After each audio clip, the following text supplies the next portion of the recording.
Basta Pilipino, Pilipina guys, madiskarte talaga. Ayan o, extension hair muna tayo guys ngayon. Pakilay ka, be. Kaya ang mga Pilipino, mabubuhay sa diskarte. Kung wala kang diskarte, magugutom ka. Pero dito sa Hong Kong guys, maraming Pilipina madidiskarte rito. Ayan. Banggaan ka dyan.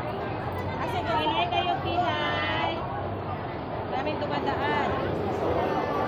Pilay kayo, pilay. Yan guys, ang buhay OFW guys. Yan.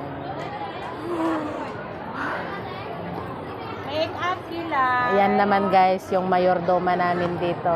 Ayan. Iba talaga pag mayordoma, ano, mukhang yayamanin. Sa white. Make up, pilay, make up. Uy, dali na. Kabaya to nagpagupit ako balik baya. Asa man? Kay lain man tungtong